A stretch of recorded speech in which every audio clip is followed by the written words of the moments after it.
जय हिंद, जय भारत, भारत माता की जय, वंदे मातरम। सभी 1 अरब 30 करोड़ देशवासियों को मैं हृदय से प्रणाम करता हूं और इस समय देश के ऊपर आई कोरोना वायरस की विपदा को ध्यान में रखते हुए सभी हिंदू, मुस्लिम, सिख, ईसाई भाइयों को इस कोरोना महामारी से निपटने के लिए प्रशासन और शासन की मदद करनी होगी और हमको सहयोग करना होगा। मगर एक बहुत ही चिंता का विषय है, दुर्भाग्यपूर्ण घटना जो हमारे सीआरपीएफ के जवान कोबरा कमांडो के साथ में घटित हुई, जो कर्नाटक पुलिस ने घटना को अंजाम दिया। हम उसकी जितनी भी निंदा करें वह कम है, क्योंकि मगर मैं निवेदन करता हूं अपने सभी पैरामिलिट्री फोर्सेज के जवानों से, अपनी मातृ वतन से हाथ जोड़ के भूमि से, यह एक अपने देश के घटना 30 करोड़ दुर्भाग्यपूर्ण है, प्रणाम करता हूं और निंदनीय है। और सबसे पहले ये पूरी कमांडो फोर्स और सभी पैरामिलिट्री फोर्स के लिए वीडियो और एक बहुत बड़ा विषय है। बहुत ही सोच मैं एक विषय की बात नहीं, कड़वा सच यह है, इस समय मैं बात करूंगा जंग, आर्मी, देश का एक navy, air force, all paramilitary forces और यहां तक कि लड़ रहा है सिविल पुलिस के जवान हैं, उनकी भी बात करूंगा। जो जितने भी सुरक्षा संगठन हैं उन सब की बात करता हूं। उनके सम्मान की बात होनी चाहिए, उनकी प्रतिष्ठा और मर्यादा की बात होनी चाहिए। उसको पता नहीं है, अभी तो ये घटना है, नहीं चल पा रहा है, लॉकडाउन का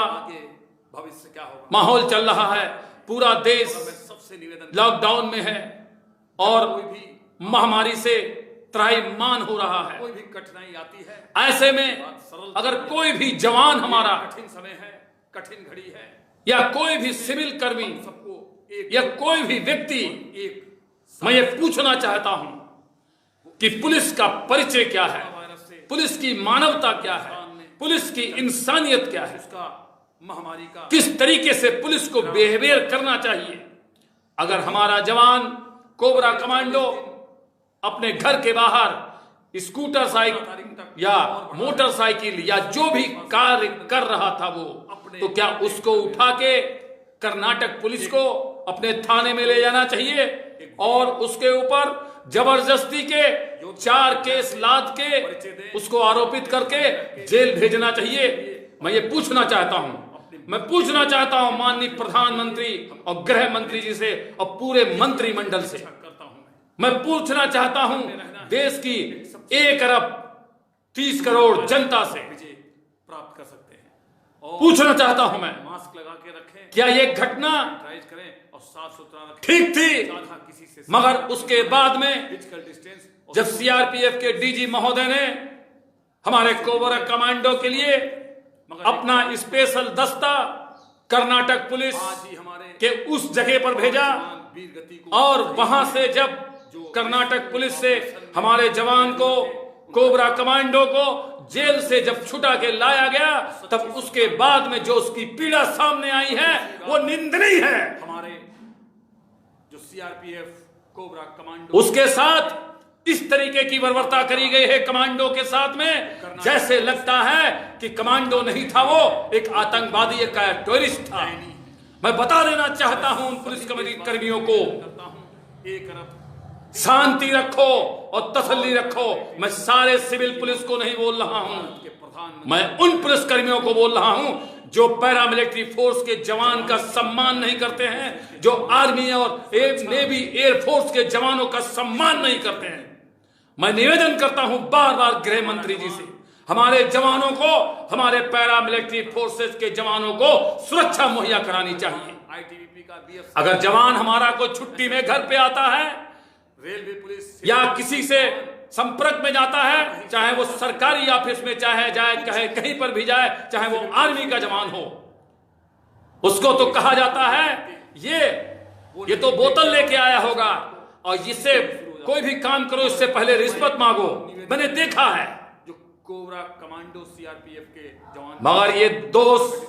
भाव से ये कार्य करने वाली पुलिस का बदला कैसे लिया, बहुत ही घटिया परिचय दिया है। सिर्फ बदला, और मैं बदला ये चाहता हूं, हमारे टोटल पैरामिलिट्री फोर्सेज के जवान जितने भी हर कहीं पर अपनी ड्यूटी सतर्कता के साथ में करते हैं, वो चाहे बीएसएफ का हो, चाहे सीआरपीएफ हो, चाहे आईटीबीपी हो, चाहे एसएसबी हो, चाहे आसाम पुलिस हो, चाहे सीआईएसएफ हो, चाहे रेलवे हो, यहां तक कि आंतरिक सुरक्षा और देश की सीमाओं की रक्षा करते हैं। उनकी रक्षा और सुरक्षा की जिम्मेदारी उनके परिवार को किसी को नहीं है। मेरा आपसे निवेदन है, नहीं तो मैं ये पूछना चाहता हूं, कमांडो जितने भी हैं, एनएसजी के, एसपीजे, अभी जितने भी बोलेंगे ये तो पूरे विश्व ने कोरोना वायरस के उनके कमांडो सब उसमें लपेट रखा है, घेर रखा है, मुझे पता है।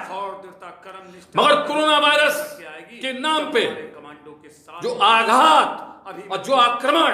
तस्वीरें हमारी सिविल पुलिस कर रही है, थाने में कुछ तो सही है और कुछ गलत है। जो निकल रहा है उसको भी डंडे, कहीं किसी से पूछा नहीं जा रहा है कि भैया कहां जा रहे हो। कोई बच्चे का दूध लेने जाता है, तो कोई माँ की दवाई लेने जाता है, तो कोई अपने घर के तेल और आटे की व्यवस्था और प्याज सब्जी और टमाटर खरीदने के लिए जाता है, उससे पूछा ही नहीं जाता है, सीधे ही डंडा बस। कहां की मानवता है ये?